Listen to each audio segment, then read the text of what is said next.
right? Because it makes sense. And it remembers its results. Let's call it auto P1 equals f of x, right? Now we have to call G. But what G is called with a type that's returned by this f, right? Oh, actually, okay, so right now I'm just writing regular function composition, okay? So regular function composition would just take this P1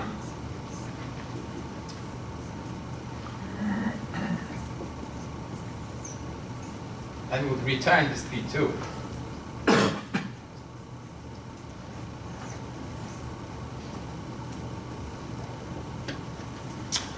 That's not exactly what we want to do, right? This is regular function composition. That's our starting point. Unfortunately, they don't even define this in the standard library, like a regular function composition in C++ is not even defined. But what we want to do is we want to compose functions that return pairs, okay? So instead of having a function that returns a b, it returns, okay, now I don't know where to write it. It returns a pair of b and string, and takes an a. And this guy also returns a pair of c and string,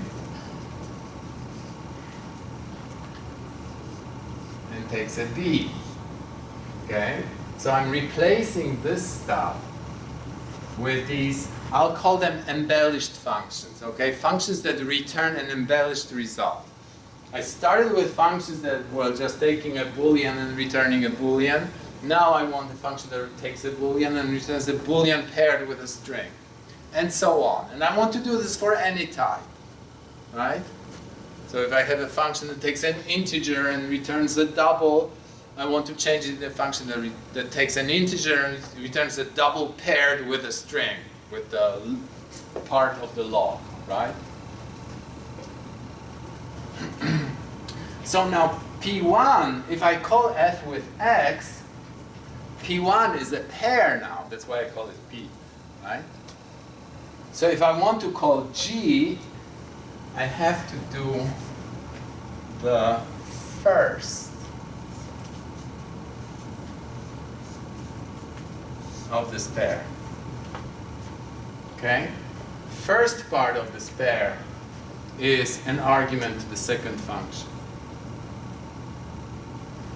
Now what I should return now is make pair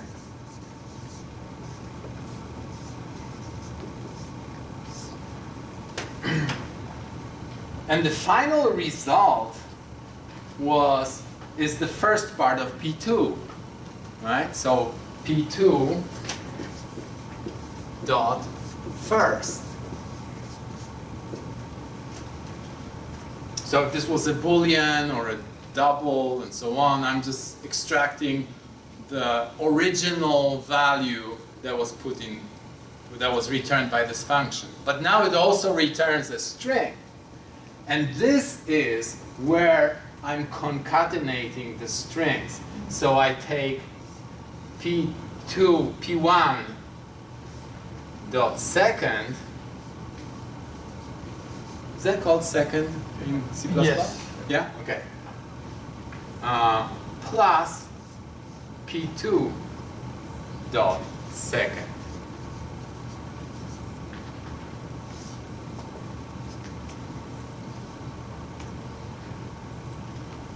Okay? So what I have done here is I defined a new way of composing these functions. And this composition takes care of appending strings. So string appending is done inside the composition. And it kinda, if you think about it, it makes much more sense, because string appending means really that I'm combining results of two functions, right? So it is really part of composing. This is my way of composing functions. Okay, I'm sorry this is so low on this whiteboard. And now every time, so since this is a talk about category theory, right? So, like if you hear the word composing, composition, right? You should immediately like hear.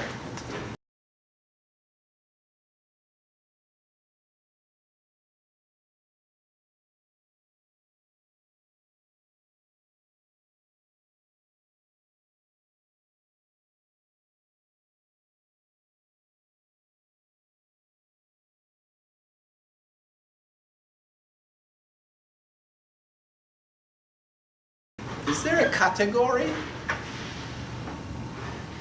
Because category, remember, is about composition. Composition and identity, right? I have just defined a way of composing certain things. Do I have a category? So this composition of these special functions, these embellished functions, I bet it's associative, right? How do I know it's associative? Well, like if you look at the first parts of the pairs, right? I'm just doing like a regular composition that I used before, right? And that one was associative. The question is the second part associative? And what's the second part? I'm concatenating strings, okay? And fortunately, string concatenation is associative, right? So if I take three such functions and compose them, the order in which I concatenate these logs doesn't matter, right? Concatenation of logs is associative. So I have associativity because string concatenation is associative. Okay. Do I have identity? What would identity be for this kind of composition? Well, it would have to be a function that returns a pair of a string, right? It's called ID, and it takes an A.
And if it's an identity, then it should do nothing, right?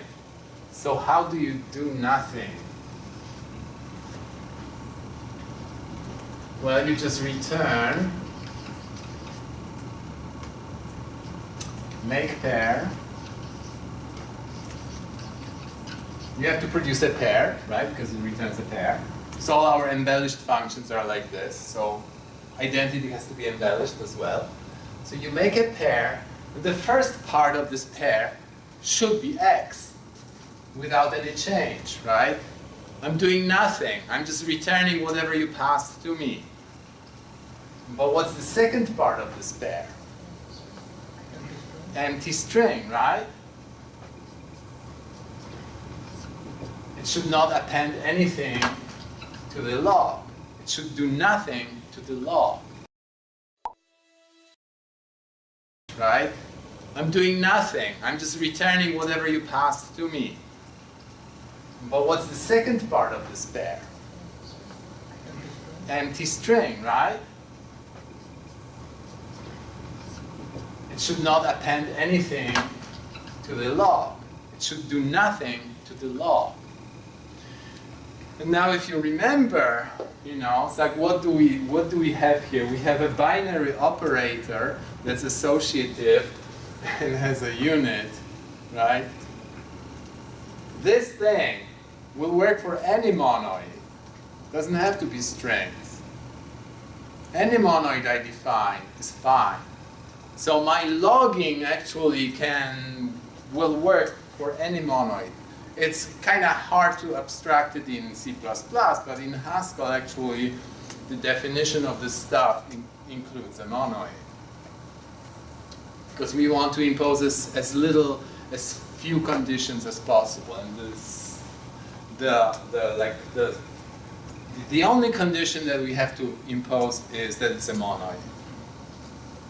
If we want the composition to form a category. So I have composition, I have identity, I have myself a category.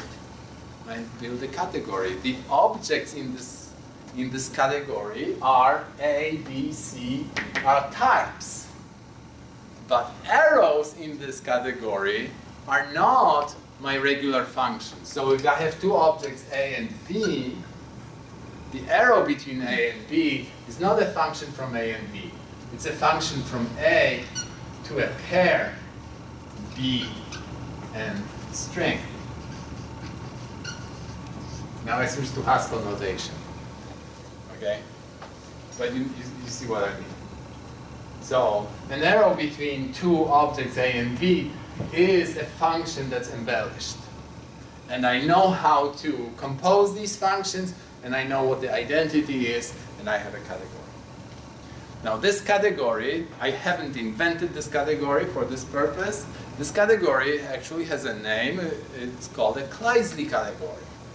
Okay, so remember this, Kleisli, and these are called Kleisli arrows, these functions that are embellished. And Kleisli arrows can be defined for a lot of embellishments. I just gave you an example of one embellishment in which I'm like pairing my results with a string.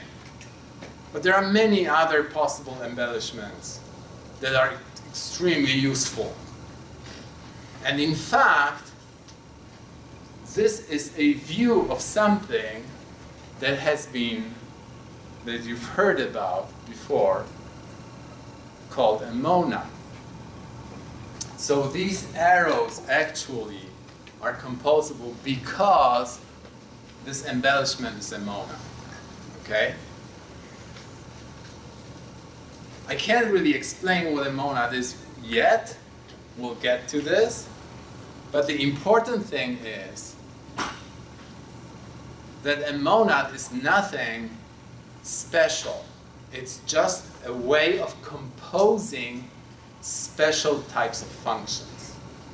Okay?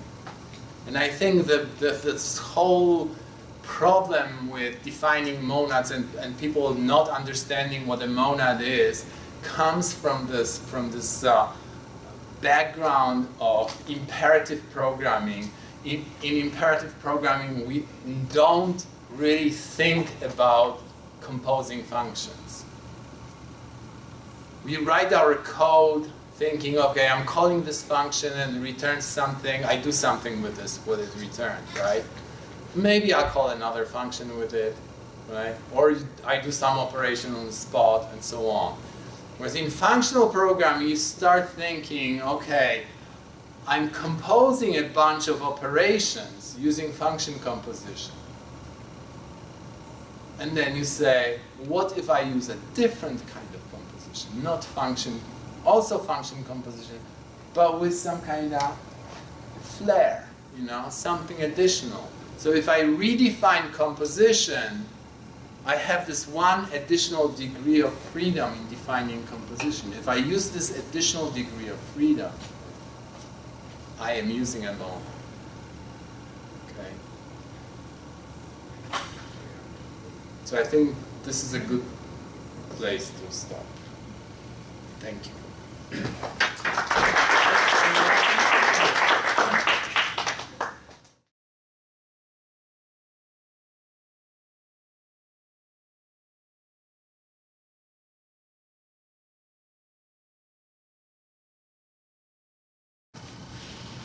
Last time we talked about Kleisli categories. Now I want to recapitulate this construction of Kleisli categories, because this is something that's really important to understanding monads, and it's sort of this weird construction in which you have to hold two categories in your head at the same time, so it might be a little bit challenging. So the construction is like this. You start with one category, right, in which you have, of course, you have objects and arrows, right? And based on this category, you're trying to build another category, the Kleisli category. So this is the Kleisli category. And you are building it this way. You're saying the objects in this category are exactly the same as in my starting category. So if I have an object A, I have an object A here. Right? If I have an object B, I have an object.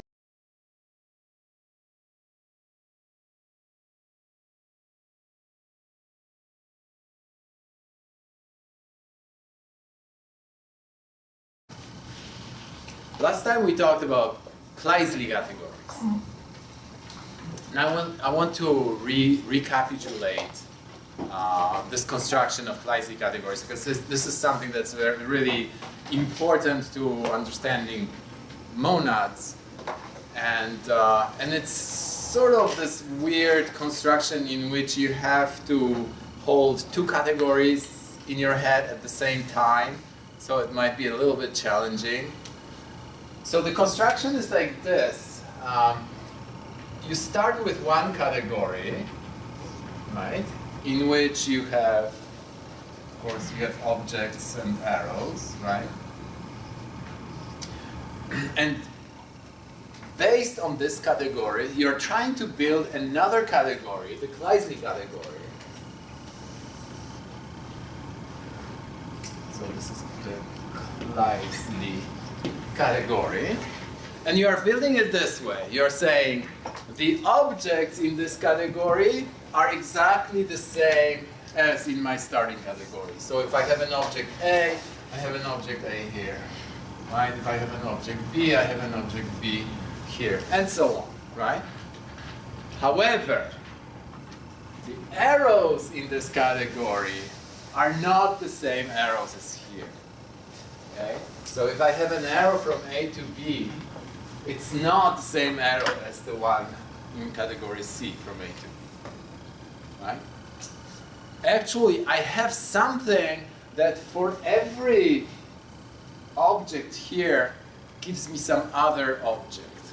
Now, we talked about one particular case in which for every type I if I had a type A, I assigned to it a new type that's a pair of A and string. Okay? A pair of A and string is a different type than A, right? But it's a mapping of types. So for every type A, I have this type. So let me call this FA, okay? Where F, or maybe I shouldn't use F because for F you think it's a function. It's not a function. Oh, this is unerasable. Oh. Depends on the time. The viewers, they'll see this. So let me call it M, okay? Now M is a mapping that maps objects to objects, or in this case, types to types, right? So we will later learn that this kind of mapping is called a functor, okay? But I just wanted to get to the Kleisli category before functors because I want you to understand that there are all these interesting categories that are non-trivial and yet they are not exactly the category of types and pure functions, right? So that's a very nice example and it will be very useful in the future. So I have this mapping of types. So for type B, I will have a type MB, right? Which in this case will be B, comma, string. A pair of B and string, right? So if there is an arrow from A to MB, this will be my arrow from AB in the Kleisli category. So this is equal to this. Okay? I'm constructing it in such a way that I'm picking an arrow here from A to MB. So this will be my embellished arrow, so to speak, right? And this embellished arrow in this category is a direct arrow in this category. Okay? So it's sort of like I'm implementing a new category in terms of this category. I'm implementing the arrow in this category as an arrow in this category. Or if I'm implementing a function here in terms of a function here, right? So it's like for us programmers, this is the implementation of this stuff, right? This is an arrow. This is how it's implemented, right? But I keep saying this is a category, right? How do I know it's a category? Right? It has to be, I have to have composition of these arrows, right? And it's not obvious that if you have an arrow from A to B, which corresponds to A to MB, and you have an arrow from B to C, right? What's an arrow from B to C? Well, it's an arrow from, so let's suppose that C is here, right? It's not an arrow from B to C here. It's implemented as an arrow from B to C, comma, string, right? Or in general, some MC, right? So if I have an arrow like this and an arrow like this, in this category they do not compose because the end of this one is not the same as the beginning of this one, right? So I don't have this composition here. So how do I compose these guys? I don't know. In principle, I don't know. Now I showed you that in this case, when it's B string and C string, that I can do this clever trick and I say, okay, let me call this function first and I'll get this pair and I will split this pair into B and string and then I will pass this B here and I will get this. I will get C and string, right? And I can combine these things. I can concatenate these two strings and return a pair C and S1 concatenated with S2. That's Haskell notation for concatenation of strings, okay? So I have now a way of composing these arrows. Now, in general, for any kind of mapping, it's not true. I was just lucky. Okay? In this case, I was lucky. There was a composition. I could define a clever way of composing these things, right? So if I find a way of cleverly composing the implementation here, then I can say, this is how I compose these arrows in this Kleisli category. And of course, in order for this to be a category, I also have to have identity, right? And an identity here goes from A to A. How is it implemented? Well, it has to go from A to this MA, right? Because this is how I implement arrows. It has to go to MA, or in other words, to A, string. And it has to be a unit with respect to my new special kind of composition, right? And in order to make it a unit with respect to this composition, I have to pick a string that's an empty string, so that the concatenation with an empty string will give me back the original string, right? So I have this ID here, right? And I have composition, and of course, in order to like fully satisfy the axioms of category, I also have to make sure that this is right, that I can compose them in any order, right? Associativity, right? So it has to be associative.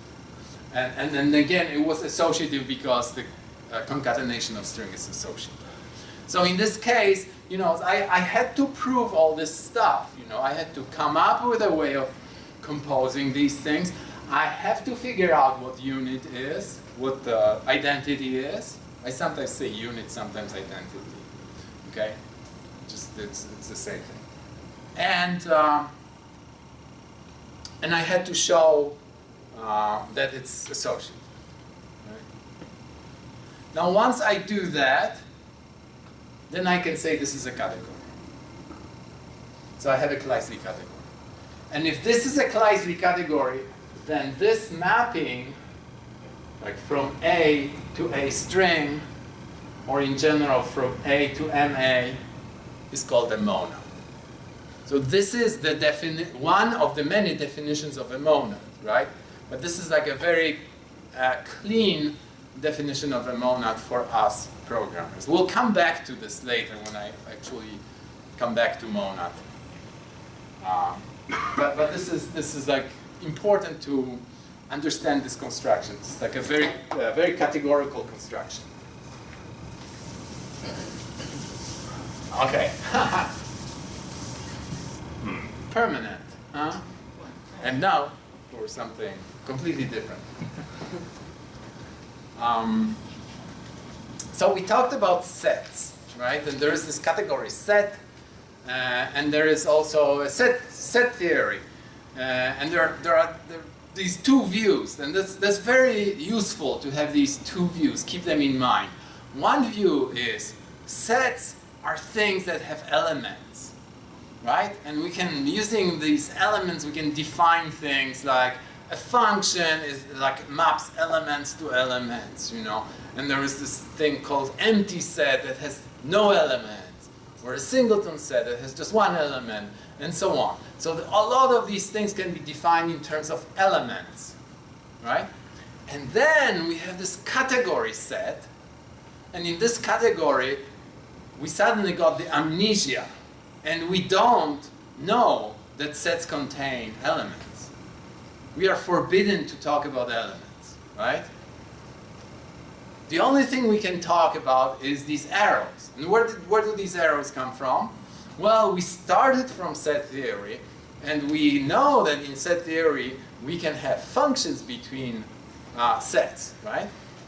So we say every time we have a function from a set to another set, that will be our arrow in the category of set. If we have just one arrow, one function between two sets, then there will be one arrow. If there is multiple arrows, multiple functions, there will be multiple arrows. And we know how to compose functions. You know, the result of one function is the argument to another function. That's function composition, right? So we can look at sets and see how these functions compose, and then bam, we close our eyes, forget about elements, and now we are saying these two arrows compose this way. We don't know why they compose this way, but these two arrows, when you compose them, give you this third arrow. Okay? Don't ask any questions. We just know that. Okay? But secretly we know that because we tested it on functions. This is how the functions work. Okay? So we have this set theory on the one hand side and the set category on the other side. And now like we have forgotten everything about elements, and now somebody says, okay, but there is something in set theory that's called an empty set. Okay? What is it? Well, it's a set that has no elements. Okay, but what are elements? I don't know what elements are. How do I define an empty set if I don't know anything about elements? How do I define a singleton set? How do I define a Cartesian product of two sets? Right? I mean, Cartesian product of two sets is defined as a set of pairs of elements. Again, right? So all this stuff has to be completely rediscovered. It's like a totally new country. You have to rediscover it, redefine everything in terms of arrows and their composition. Nothing else. And there is this method of defining things, a very general method. Okay, it can be described kind of hand-wavingly, and you'll see examples of it, and you will recognize that, oh, I'm using this method. It's called universal construction.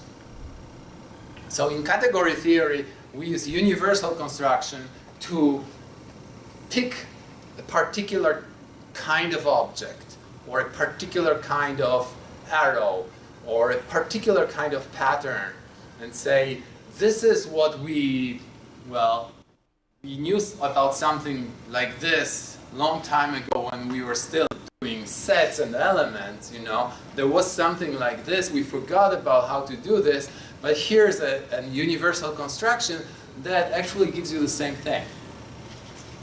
And the universal construction, since we cannot look inside an object, we don't have the microscope to look inside an object, the only thing we can do is by defining properties of an object in terms of relations of this object to other objects. And these relations of this object to other objects are the arrows. That's all we have. We have arrows. So we have to define everything in terms of arrows that are either coming from this object or incoming or outgoing from this object.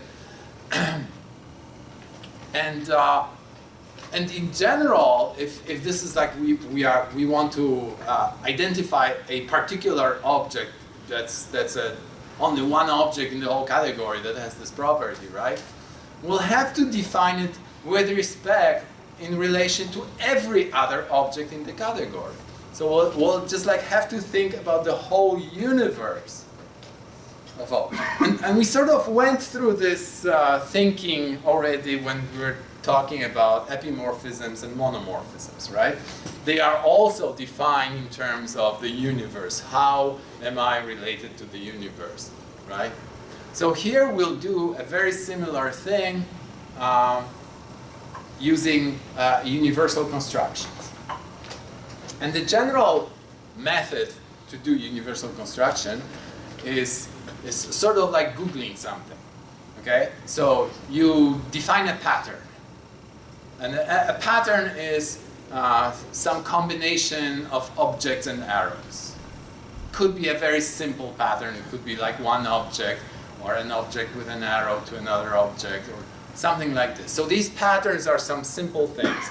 And then you say, okay, here's my pattern. Google, in this category, show me all hits. So everything that matches this pattern, right? And usually you have lots and lots of hits, because this pattern is a very popular pattern in this category, right? Usually you get infinitely many hits. So that's not good enough, right? There has to be something more. So the next thing that you do, well, you have to rank these hits, right? You have to establish some kind of ranking, just like Google does, right? So what does it mean?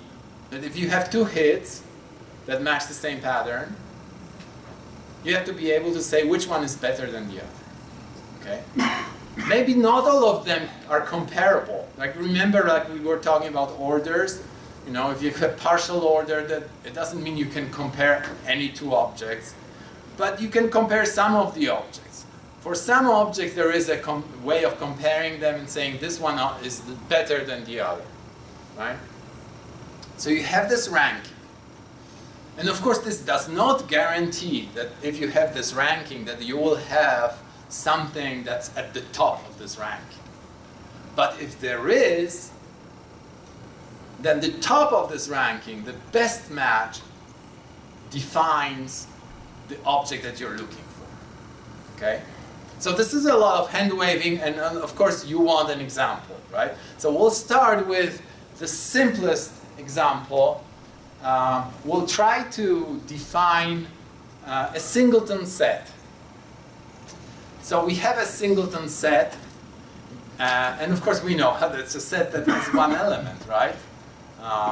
No problem, except that we cannot talk about there is a function to unit, and this function is called unit, right? It's a polymorphic function. Unit. It just ignores its argument, right, and creates a unit and returns it, right? And there is even a function, right? Yeah, there's even a function from the empty set, which we call void, right?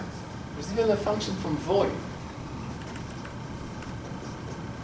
So this is like unit at A, and this is a unit at void, you know, and so on. Unit at bool and integer and so on. There's always a function coming from. So this is sort of a universal property of the singleton object, the singleton set, that there is an arrow, incoming arrow from every other object in the category. So that's good. That means we have the whole universe, our category is the whole universe, and we have this universal property that there's an arrow coming universe, and we have this universal property that there's an arrow coming to this object. Does it really single out the singleton set that there is an arrow, incoming arrow from every other object in the category? So that's good. That means we have the whole universe, our category is the whole universe, and we have this universal property that there's an arrow coming to this object. Does it really single out the singleton object, or are there any other types that have the same property? Well, unfortunately, yes, right? Because set is a category that's extremely rich in arrows, right? It's so rich in arrows that there are functions from almost from any set to any other set, right?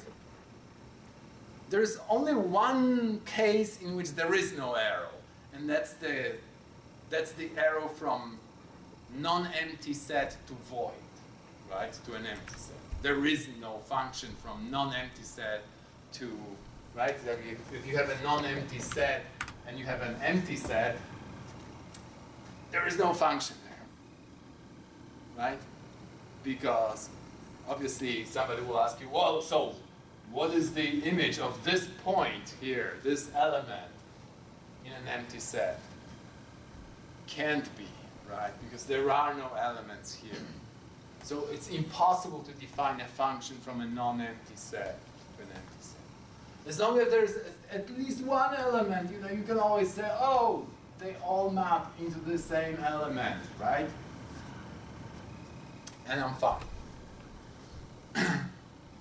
So except for this one case of an empty set at the end, every other set is connected to every other set in set. Okay? So, for instance, I can say, okay, bool, the type bool or a two-element set, right? True, false, two-element set. Is there an arrow from every other set to it? You bet. No. Right? There is, well, in fact, there are two arrows from every, at least, right? I don't know, maybe more. I bet there are more, but at least two. You know, one is called true, and the other is called false. True and false, they just ignore the argument and return true, and false returns false, right? But there are more. I mean, they are called predicates, right? Yeah. But at least two. So the difference between any other type and the singleton type or unit type is that for the unit type, there's always only one arrow from any other object. Unique. Okay? There is a unique arrow. So this way we can define, using purely arrow, we can define what we mean by a singleton set without talking about elements. And in general, and okay, so we did this with just arrows, right? So let's forget about set. We have something that's defined purely in terms of objects and arrows. This is something we can apply to any category, right? This construction. What would we call this object that is defined this way?